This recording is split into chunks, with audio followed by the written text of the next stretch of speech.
Hello everyone, welcome to Innovate Mentors. So today we are going to talk about our last part of our ABA or abscisic acid, where I am going to talk about signaling pathway of ABA. If you have not seen the last video, so please go and watch, because in that last video I have discussed introduction part of ABA, discovery part of ABA and biosynthesis part of ABA. So please go and watch. Now without wasting any time, let's proceed further. So signaling, जब भी हमें किसी की signalling पढ़नी होगी तो हमें 3 से 4 चीजों का पता होना जरूरी है। एक तो सिग्नलिंग पाथवे कौन सी यूज हो रही, साथ साथ रिसेप्टर्स कौन सी यूज हो रहे हैं और आपके पास लिगेंड कौन से यूज हो रहा है। सिग्नलिंग की बात करते हैं तो the core ABA signalling component include phosphate and kinase. अगर सिग्नलिंग कंपोनेंट की बात करते हैं तो एबीए के कोर में जो सिग्नलिंग कंपोनेंट है उस एबीए के कोर के अंदर फॉस्फेट एंड काइनेसेस रहते हैं। एब्सिसिक एसिड पाथवे के अंदर फॉस्फेटेजेस एज वेल एज काइनेसेस काम भी करते हैं, यूज किए जाते हैं। रिसेप्टर की बात करें तो यहाँ पे हमारे पास एक रिसेप्टर यूज किया गया PYR/PYL/RCAR/। ये आपके पास क्या है, रिसेप्टर्स की तरह क्या किए गए हैं, यूज किए गए हैं। लिगेंड्स की अगर बात करते हैं तो आपके पास AB as a ligand use किया गया है।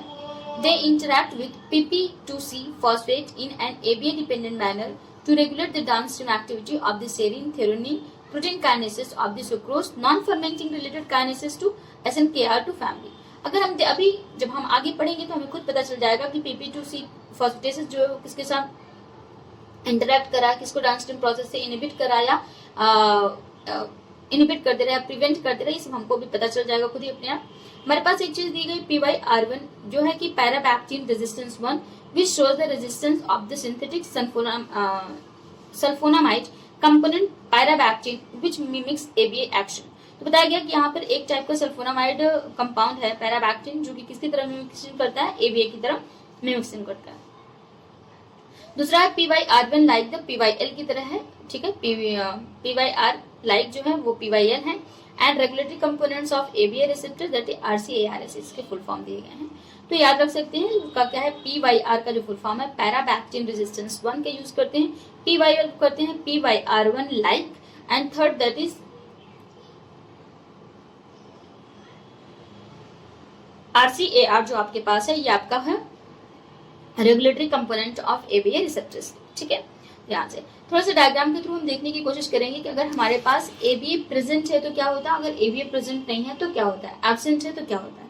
सबसे जो केस पढ़ने जा रहे हैं डायग्रामेटिकली थ्रू पढ़ेंगे, उसके बाद हम रिटन फॉर्म में भी इसको देखेंगे। तो अगर आपके पास ABA प्रेजेंट है तो क्या होगा, अगर ABA रिसेप्टर प्रेजेंट है, ठीक है, AB अगर प्रेजेंट है तो ये रिसेप्टर जाकर के किसके साथ बाइंड कर जाता है, PP2C के साथ बाइंड कर। जैसे ये ABA क्या कर देगा, PP2C के साथ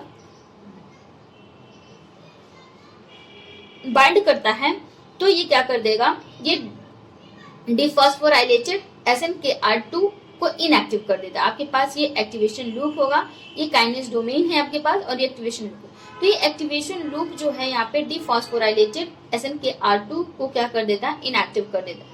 जब ये इसको इनएक्टिव कर देता है तो अदर SNKR2 सबस्ट्रेट वो भी क्या हो जाते हैं, इनहिबिट हो जाते हैं।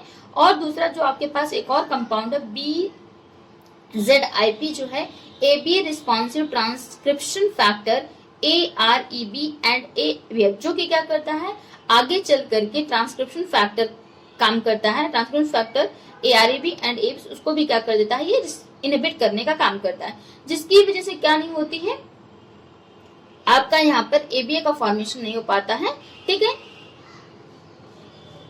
इन द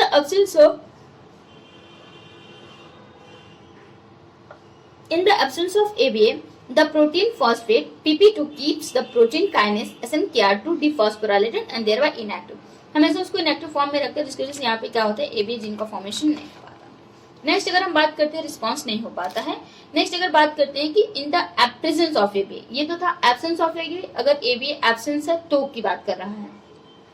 लेकिन मान लेते हैं कि अगर क्या है कि ABA के साथ कौन बाइंड करता है, इसके रिसेप्टर्स आकर के बाइंड करते हैं, फिर ये किसके साथ बाइंड करते हैं, PP2C के साथ अगर ये बाइंड करते हैं तो ये क्या कर देता है, ये आपका जो काइनेस डोमेन है उसको क्या करता है, फॉस्फोराइलेटेड SNKR2 को एक्टिव कर देता है। जब ABA नहीं था तो रिसेप्टर्स और PP2C मिलकर उसको क्या कर दे रहे थे, उसको काइनेस डोमेन को क्या कर दे रहे थे, इनएक्टिव फॉर्म कर दे रहे थे। मतलब कि फॉस्फोराइलेटेड SNKR2 को क्या कर दे रहे थे, इनएक्टिव कर दे रहे थे।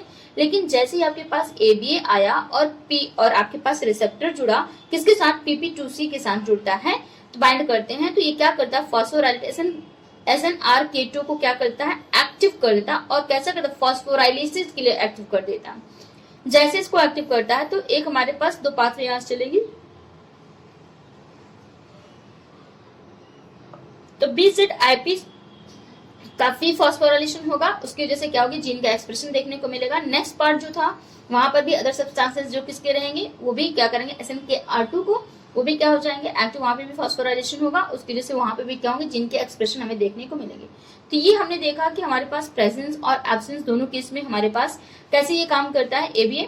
When ABA is present, its receptor prevent dephosphorylation of enzyme। हमने बताया कि जब ABA प्रेजेंट था तो क्या हो गया, डीफॉस्फोराइलेशन SNRK2 की क्या कर दिया, प्रिवेंट कर दिया।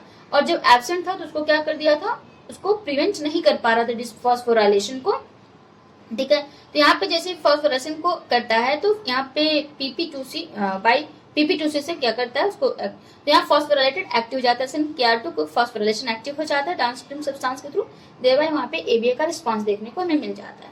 लेकिन जहाँ पे क्या है, एब्सेंट होता है, तो वहां पे क्या करता है कि ये जो रिसेप्टर होता है PP2C क्या करता है, इसके साथ बाइंड करता है, तो इसको डीफॉस्फोराइलेटेड कर देता है, मतलब उसको प्रिवेंट नहीं करता है, ठीक है। इसको इसके फॉस्फोराइलेशन को क्या करता है, प्रिवेंट कर देता है।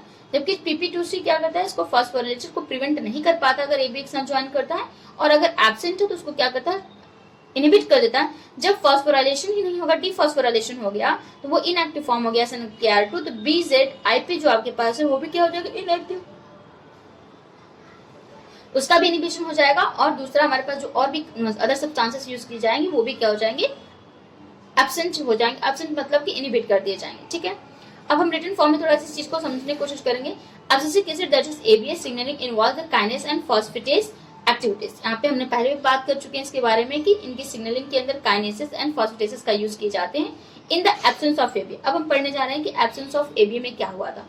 The protein phosphatase PP2C dephosphorylated and inactive the SNKR2 kinase, ठीक है। हमने देखा अभी भी डायग्रामेटिकली थ्रू भी देख लिया कि जो प्रोटीन फॉस्फेट PP2C जब ये क्या करता है, डिफॉस्फोराइलेशन कर देता है और इनएक्टिवेट कर देता है, इनएक्टिवेट्स कर देता है किसको, SNRK2 काइनेस को क्या करता है, इनएक्टिवेट कर। जब उसको इनएक्टिवेट कर दिया तो जितनी भी चीजें होंगी सब क्या हो जाएंगी, इनएक्टिवेशन फॉर्म में चली जाएंगी। लेकिन अगर यही दूसरी केस अगर बात करते हैं कि in the presence of ABA,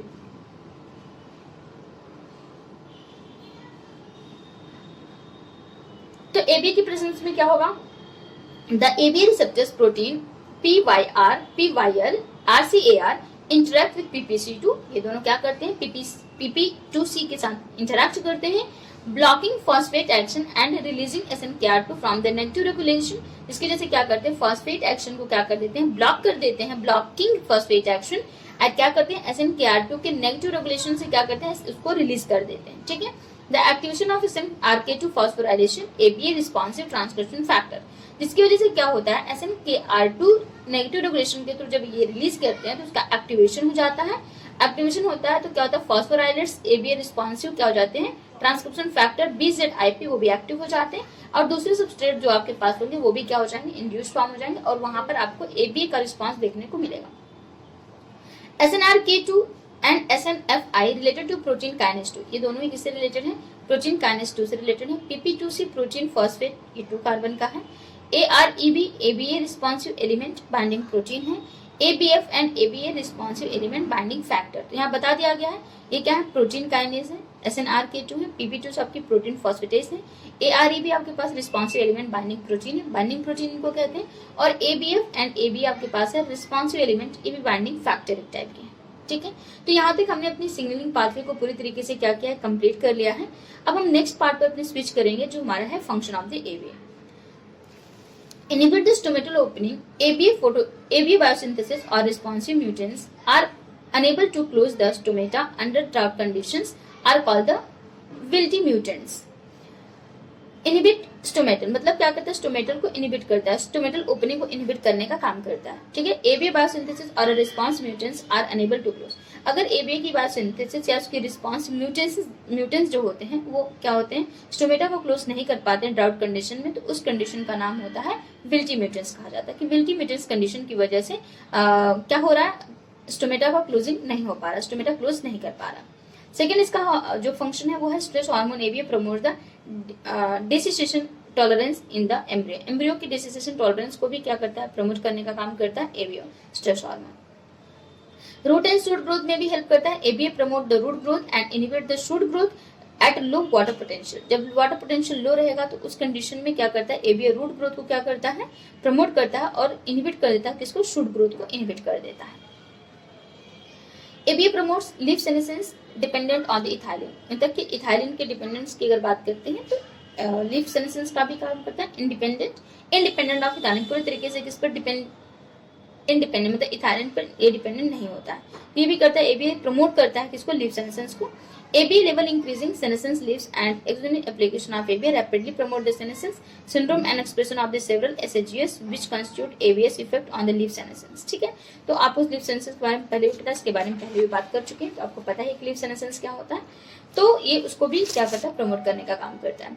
ABA accumulates in the dormant bud, ये किसी डॉर्मेंट के बड के अंदर आपको देखने को मिलेगा। सबसे पहले इंट्रोडक्शन पार्ट में भी देखे तो डॉर्मेंसी हमने बात कर चुके हैं ऑलरेडी, डॉर्मेंसी बड के बारे में, तो वहां पर भी इसका एक्यूमुलेशन आपको काफी ज्यादा देखने को मिलेगा। Abscisic acid inhibit alpha amylase transcription factor, तो कहते हैं एब्सिसिक एसिड जो क्या करता है, वो अल्फा अमाइलेज ट्रांसक्रिप्शन फैक्टर को क्या करता है, इनहिबिट करने का काम करता है। And promote dormancy and inhibit the germination, तो और क्या करता है, डॉर्मेंसी को प्रमोट कर देता है और इनहिबिट कर देता है जर्मिनेशन फैक्टर्स को। ठीक है जी, जिब्रेलिक एसिड को इनहिबिट करने का काम। ABA production in the seed कंसाइड with the decline in the level of the आईए एंड जीए, तो आपके पास यहाँ दिखा गया कि एबीए का जो प्रोडक्शन होता है सीड में कंसाइड करता है और क्या करता है, आईएए और जीए के लेवल को क्या करता है, डिक्लाइन करने का काम करता है। ठीक है, उसके कंसाइड करने के बाद इसके लेवल्स को क्या करता है, दोनों के लेवल्स को क्या करता है, डिक्लाइन करने का काम भी करता है। AB inhibit the precocious germination and vivipary, आपको पता है विविपेरे के बारे में, तो ये क्या करता है, इनहिबिशन करता है जर्मिनेशन को, प्रेशियस जर्मिनेशन एंड विविपेरे की जर्मिनेशन को क्या करता है, ये इनहिबिट करने का काम करता है। यहाँ तक तो हमने बातें कर लिया अपने किसके बारे में, फंक्शन एंड सिग्नल के बारे में। कुछ थोड़ी सी इंपॉर्टेंट बातें हम लोग करेंगे कि signal transduction cascade for the blue light response to the guard cells, मतलब कि ब्लू लाइट जो होती है वो कैसे किस तरीके से गार्ड सेल्स को रिस्पांस करती है, थोड़ा सा इसके बारे में हम लोग देख लेते हैं, एक ओवरऑल व्यू देखेंगे। ठीक है, जैसे कि आपके पास डे टाइम होता है, ठीक है, डे टाइम में आपको फोटोसिंथेसिस जरूरत पड़ेगी, प्लस लाइट प्लस CO होगा, उससे क्या बनता है, शुगर का फॉर्मेशन होता है। ये शुगर याद रखिएगा, शुगर आपके पास स्टोर फॉर्म होता है। ठीक है, शुगर जो होता है स्टोर फॉर्म होता है स्टार्च का। ठीक है, स्टार्च का शुगर जो होता है स्टोर फॉर्म होता है। अगर हमें ट्रांसपोर्ट करना तो स्टार्च के फॉर्म में से ट्रांसपोर्ट नहीं कर सकते हैं, स्टोर के फॉर्म में स्टार्च शुगर को, मतलब फोटोसिंथेसिस के प्रोसेस में लाइट आइस कार्बन डाइऑक्साइड आया तो क्या बन गया, शुगर का फॉर्मेशन होता है। ये चीज फोटोसिंथेसिस में हमने पढ़ रखी है कि फोटोसिंथेसिस की प्रोसेस होती है और लाइट मिलता है, CO2 रहता है, तो शुगर का फॉर्मेशन बनता है। शुगर बना, अब ये शुगर जो स्टोर फॉर्म में रखा जाता है, प्लांट्स के अंदर रखते हैं, वो किस फॉर्म में रखते हैं, स्टार्च के फॉर्म में रखते हैं। किस फॉर्म में रखते हैं, स्टार्च के फॉर्म। लेकिन अगर इनको ट्रांसपोर्ट कराना है तो ये स्टार्च के फॉर्म में ट्रांसपोर्ट नहीं होती, ये सुक्रोज के फॉर्म में ट्रांसपोर्ट होते हैं, इस बात का ध्यान रखिएगा। ठीक है, तो कैसे काम कर रहा है हम लोग थोड़ा सा देख लेते हैं कि देखिएगा थोड़ा सा कि हमारे पास जैसे स्टार्च आया, ठीक है, स्टार्च है हमारे पास, उस पर ब्लू लाइट पड़ी। ठीक है, ब्लू लाइट पड़ी तो क्या होता है, मैलिक एसिड जो क्या है वीक एसिड होता है, ये किस में चेंज होता है, मैलेट आयन में चेंज होता है, प्लस H प्लस आयन में चेंज होता है प्रोटॉन में। ठीक है, मैलेट आयन प्लस प्रोटॉन मिलते हैं तो H plus ATPase action active हो जाता है। ठीक है, उसके बाद क्या होता है, H प्लस आयन बनता है, H plus ion K plus ion channel को ओपन करने का काम करता है, या तो K plus inside guard cell, या तो उसके गार्ड सेल के अंदर जाता है। ठीक है, तो यहाँ से दो चीज होगी, यहाँ पे पहला चीज जो होगी वो क्या, क्लोरीन मैलेट बनेगा, और क्या बनेगा यहाँ पे, पोटेशियम चैनल जो ओपन करेगा, ये कौन ओपन करेगा, पोटेशियम मैलेट ओपन करता है, और क्लोरीन चैनल को कौन ओपन करने का काम करता है, क्लोरीन मैलेट होता है। अब ये प्रोसेस जैसी होती है कि यहाँ पे K प्लस इन चैनल ओपन हो जाते हैं, तो यहाँ से क्या होता है, हाई टू लो ये मूव करते हैं हमेशा, तो ये कहाँ मूव कर जाते हैं, ये मूव करेंगे आपके, फिर इस तरीके से जाएंगे तो guard cells, wells and stomata open हो जाएगा। ठीक है, आपका देखेंगे कि स्टोमेटा ओपन, ये थोड़ा सा यहाँ पर हमने एंडोस्मोसिस के बारे में बताया है कि कैसे वाटर का पोटेंशियल ज्यादा होगा या कम होगा ग्राउंड सेल से, तो इस तरीके से हमने बता रखा था, ये इस तरीके से ओपन होते हैं। ठीक है, आते हैं तो सीधी सी बात है कि जो वाटर होंगे वो क्या कर जाएंगे, उनकी कंसंट्रेशन बाहर ज्यादा होंगे तो अंदर की तरफ वो मूव करेंगे, तो H प्लस बाहर की तरफ जाएंगे, मैलेट अंदर की तरफ रहेंगे, ज्यादा उनका कंसंट्रेशन रहेगा, पोटेशियम और क्लोरीन जो भी आपका है वो क्या होगा, अंदर की तरफ है। अब क्लोजिंग के टाइम क्या होता है, क्लोजिंग टाइम नाइट टाइम होती है, लाइट तो होती नहीं है, तो नो फोटोसिंथेसिस रिस्पॉन्स होता है, तो नो स्टार्च होगा, नो मैलिक एसिड होंगे, नो H प्लस आयंस होंगे।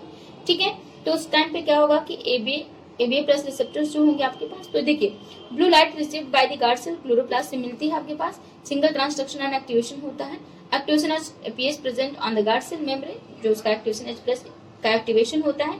H प्लस के एक्टिवेशन के बाद क्या होता है, starch break down and malate synthesis, starch break down करता है और मैलेट की सिंथेसिस होती है। H plus ion from the guard cell which identify the surrounding cells, मतलब कि एग्जिट कर जाता है H प्लस आयंस और गार्ड सेल्स की क्या करता है, आइडेंटिफाई करता है, एसिडिफाई करता है अपने सराउंडिंग सेल्स को। This acid environmental activation K plus ion channels को ओपन कर देते हैं। इसकी वजह से क्या होता है, जिसकी वजह से वाटर पोटेंशियल क्या हो जाता है, डिक्रीज कर जाता है। गार्ड सेल के अंदर to water enters the turbo pressure increase कर जाता है यहाँ पे, और देखते हैं स्टोमेटा ओपन कर जाता है। जो हमने यहाँ पर बताया कि हमारे पास स्टार्च था, ब्लू लाइट आई, मैलिक एसिड बनी, फिर मैलेटाइन बने, ये आपको हमने नॉर्मल उसमें दिखाया, यहाँ पे हमने उसी चीज को किस चीज में करके दिखा दिया है, लिख करके पूरा बता दिया है। तो आपका था single transduction cascade for the blue light response of the guard cell, कि हमारे पास जो ब्लू लाइट होती है वो किस तरीके से क्या करती है, गार्ड सेल में वर्क करती है। ये हमारा यहाँ का आज तक का टॉपिक था, जहाँ पे हमने बात कर लिया किसके बारे में, सिग्नलिंग पाथवे ऑफ एवीए बात कर लिया, और total function of the AVA की बात कर लिया। और एक लास्ट पार्ट जो इंपॉर्टेंट था पॉइंट ऑफ एग्जाम के पॉइंट ऑफ व्यू से, वो था सिंगल ट्रांसडक्शन कैस्केड की स्टोमेटा की ओपनिंग क्लोजिंग कैसे हो रही है, डे के टाइम नाइट के टाइम क्या क्या केसेस देखने को है, वो चीज भी हमने बातें कर लिया है यहाँ। सो आज के लिए गाइस इतना ही था। So thank you guys, bye bye, take care.